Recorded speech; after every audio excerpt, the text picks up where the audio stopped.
A reparations committee in California has suggested that the descendants of slaves in the state should be compensated $223,200 each for housing discrimination. That's huge. That's by itself, that is huge. That is something that I never thought I would see in my lifetime. It's the equivalent of how older Black people was saying that they in their lifetime never thought they would see a Black president. Well, even though I am not a citizen of the state, resident of the state of California, I never thought we would ever get this close to reparations in these United States of America. And I just think this is huge. Now, I'm sure there are people are suing because of Joe Biden relieving no more than $20,000 for student loans. So I am sure people are on their head about this. And if this goes through as planned, will definitely be on their head. But I don't care about that right now. I'm just happy to see it a part of the conversation. But Black people have not received any type. The best that we have received was desegregation.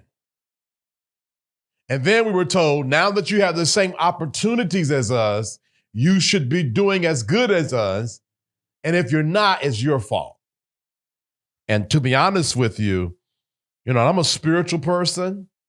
I think that on some level, if America would do this, not just California, it would bring some sort of blessing, some sort of penance, some sort of forgiving for the wrong that America has done to Black people.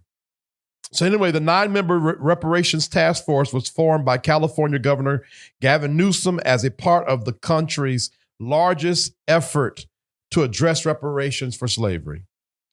A focus of the California task force has been housing discrimination.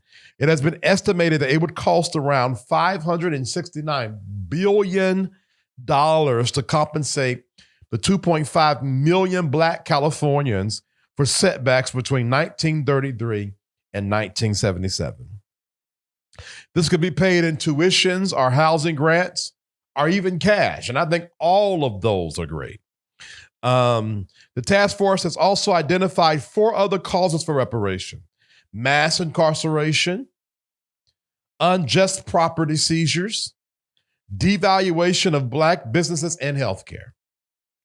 The task force has until June 2023 to submit its final recommendations to the legislature. Now, if you've been watching the show, you also know what's going on in June 2023 is that the Supreme Court will have a decision on whether Joe Biden offering financial assistance by way of education, by way of expelling of student loans, the Supreme Court will either rule in Joe Biden's favor or not. Wouldn't it be something if both happen at the same time? I think it would. Again, I think this is great.